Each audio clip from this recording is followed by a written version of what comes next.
শিক্ষার্থীদের ঘটনায় কঠিন চাপে পড়ে নতুন চাপে পড়ে সরকার এখন নতুন সুর ধরেছে। দর্শক, কি ঘটেছে? আমরা এতদিন আলোচনা করতাম এবং গণমাধ্যমের খবর ছিল, একটা পত্রিকার একটা শিরোনাম আপনাদেরকে শোনাই, শিক্ষক আন্দোলনে সাড়া নেই সরকারের প্রত্যয় স্কিম। এর মানে শিক্ষকরা অবস্থান গ্রহণ, ক্লাস পরীক্ষা বর্জন, এটা ওয়ান কাইন্ড অফ ধর্মঘট করে যাচ্ছে, কিন্তু সরকার মোটো সাড়া দেয়নি এতদিন। মানে শিক্ষক আন্দোলনে সরকারের কোনো সাড়া ছিল না, কোনো ভ্যালুই দেয়নি। কিন্তু হঠাৎ করেই এর আগে ওবায়দুল কাদেরের সাথে বৈঠকের শিডিউল হয়েছিল, একাধিকবার কথা দিলে ওবায়দুল কাদের সাহেব বৈঠক কিন্তু করেননি। এর মানে শিক্ষকদের আন্দোলনে কোনো ভ্যালুই দেননি, যে এরা ওটা প্রধানমন্ত্রী দমক টমক দিলে, অথবা যেহেতু এরা পোষ্য আওয়ামী লীগের অঙ্গ সংগঠনের মতো, ওদেরকে ডেকে কিছু দমক টমক দিলে ওরা ঠান্ডা হয়ে যাবে। শিক্ষক আন্দোলন এটা কিছু না, শিক্ষার্থীদেরকে ডিল করতে হবে, এটা নিয়ে সিরিয়াস ছিল। শিক্ষার্থীদেরকে নিয়ে দফায় দফায় বৈঠক করেছিল, মানে শিক্ষার্থীদের আন্দোলন নিয়ে। শিক্ষকদের ভ্যালু দিচ্ছে না, আন্দোলনে কোনো গুরুত্ব দিচ্ছে না, সরকারের টনক নড়ে না। এর মধ্যেই খবর গণমাধ্যমের বিশ্ববিদ্যালয় শিক্ষকদের সঙ্গে ওবায়দুল কাদের বৈঠক করেছেন। তো এই বৈঠকে যা ঘটেছে সেটা মজার। মানে বিষয়টা এরকম যে ছেলেরা প্রবলেম সলভড, তোমরা এখন হলে ফিরে যাও, এরকম। বৈঠকে শিক্ষকরাও বলছে সন্তোষজনক আলোচনা হয়েছে, ওবায়দুল কাদের বলছে ভুল বোঝাবুঝি দূর হয়েছে, কোনো সমস্যা নেই। মানে এখন নতুন সুর। এতদিন সরকার যা বলেছে, প্রধানমন্ত্রী বলেছে, সংসদ বলেছে, এখন সেগুলো অস্বীকার করে এখন অন্য সুর, এখন প্রবলেম সলভড, এখন কোনো সমস্যা নেই। বুঝতে পেরেছেন? এটা হচ্ছে এখন সরকারের নরম সুর, যে ভুল বোঝাবুঝির অবসান হয়েছে। 2025 সালের 1 জুলাই থেকে শুরু হবে, টেনশনের কিছু নেই। আরও সংস্কার করা হবে, আপনাদের সুপার গ্রেড অমুক তমুক, এটা শুনবে, এটা মানবে, এটা মানবো, আরও কী চান। মানে এটা কেন? মানে শিক্ষক আন্দোলনকে একটু শান্ত করার উদ্যোগ সরকারের পক্ষ থেকে, শিক্ষকদের দাবি দয়া বিভিন্ন ফরম্যাটে মেনে নেওয়ার একটু আশ্বাসও ওবায়দুল কাদের দিয়েছেন। কেন? কারণটা কি? কারণ হচ্ছে এটা যে শিক্ষার্থীদের আন্দোলন দমন করতেই হবে। শিক্ষার্থীদের আন্দোলনকে এখন সরকার প্রতিপক্ষ বানিয়েছে, শিক্ষার্থীদের আন্দোলনে সরকার কঠিন চাপে পড়েছে।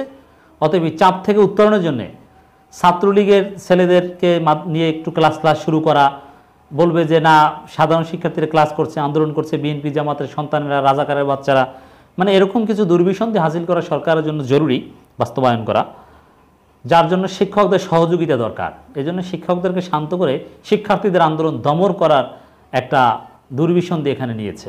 এজন্যই শিক্ষকদের সাথে এই বৈঠক। নাহলে এতদিন ভ্যালু দেয়নি, এখন নরম নরম কথা। এক বৈঠকেই ওবায়দুল কাদের বলছেন ভুল বোঝাবুঝি দূর হয়ে গিয়েছে। মানে এটা নিঃসন্দেহে কোনো দুর্বিসন্ধি। সর্বজনীন পেনশন স্কিম প্রত্যয় বাতিলের দাবিতে আন্দোলনরত পাবলিক বিশ্ববিদ্যালয়ের শিক্ষকদের সঙ্গে বৈঠকে বসেছেন আওয়ামী লীগের সাধারণ সম্পাদক ওবায়দুল কাদের।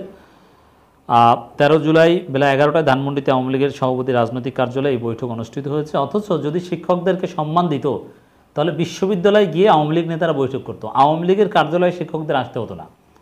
মানে শিক্ষকরা এতে যুবলীগকে যেরকম মূল্যায়ন করে, শিক্ষকদেরকে সেভাবেই মূল্যায়ন করে। এবং বিভিন্ন বিশ্ববিদ্যালয়ের ভিসিরা তো আবার যুবলীগের সাবেক ভিসি, প্রভাবশালী শিক্ষক, এরা আবার যুবলীগের নেতাও।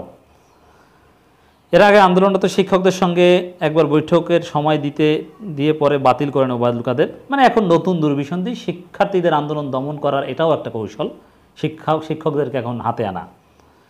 বৈঠকে উপস্থিত ছিলেন আওয়ামী লীগের যুগ্ম সাধারণ সম্পাদক মাহবুবুল আলম হানিফ, আফামা বাহাউদ্দিন নাসিম, দপ্তর সম্পাদক বিপ্লব বড়ুয়া, শিক্ষা ও মানব সম্পদ বিষয়ক সম্পাদক শিক্ষা প্রতিমন্ত্রী শামসুন নাহার চাপা।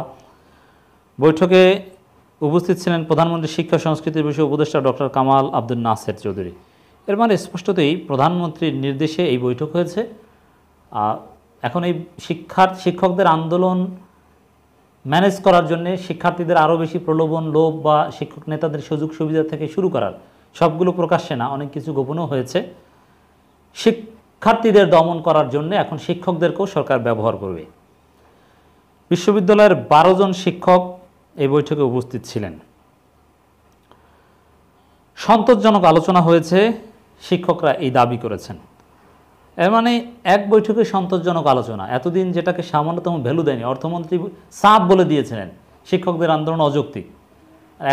এখন শিক্ষকরাও নরম, যে সন্তোষজনক আলোচনা হয়েছে। ওবায়দুল কাদের তো বলেছেন যে ভুল বুঝাবুঝি দূর হয়ে গিয়েছে। বুঝতে পেরেছেন? সবগুলো মিলে যাচ্ছে। শিক্ষার্থীদের উপর আরও দমনপীড়ন নেমে আসবে। এই পোষ্যই আওয়ামী লীগের দালাল শিক্ষকরা শিক্ষার্থীদের বিরুদ্ধে এখন থেকে দাঁড়াবে। এরা শিক্ষার্থীদের ক্লাস বর্জনের বিপরীতে ক্লাস নিতে যাবে। দেখেন, একটু সময় লাগবে, তারপরে এই শিক্ষকরা আবার দালালিতে লিপ্ত হয়ে যাবে। আওয়ামী লীগের সাধারণ সম্পাদক এবং সেতুমন্ত্রী ওবায়দুল কাদেরের সঙ্গে বৈঠকে সার্বজনীন পেনশন স্কিম বাতিলের দাবিতে আন্দোলনরত পাবলিক বিশ্ববিদ্যালয়ের শিক্ষকরা বৈঠক করেছেন। শিক্ষকরা বলেন, আলোচনা সন্তোষজনক হয়েছে, তবে কর্মবিরতি বিষয়ে সব পক্ষের সঙ্গে আলোচনা করে সিদ্ধান্ত জানানো হবে। কর্মবিরতি এগুলো প্রত্যাহার করবে।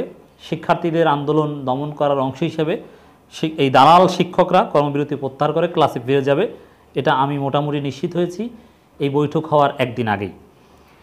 সভা উপস্থিত থাকা ঢাকা বিশ্ববিদ্যালয়ের একজন অধ্যাপক বলেন, আমরা 3টি দাবির বিষয়ে বিস্তারিত তাদের বলেছি, তারা সেটি শুনেছেন এবং সমস্যা সমাধানের বিষয়ে আন্তরিকতা দেখিয়েছেন। একটু বলতে পারি সন্তোষজনক আলোচনা হয়েছে। আচ্ছা, আন্তরিকতা দেখাচ্ছেন। এতদিন অর্থমন্ত্রীর বিরুদ্ধে কথা বলেছেন, এখন সরকারের আন্তরিকতা পাচ্ছেন। বুঝতে পেরেছেন বরফ কোথায় গলেছে, কী কারণে গলেছে?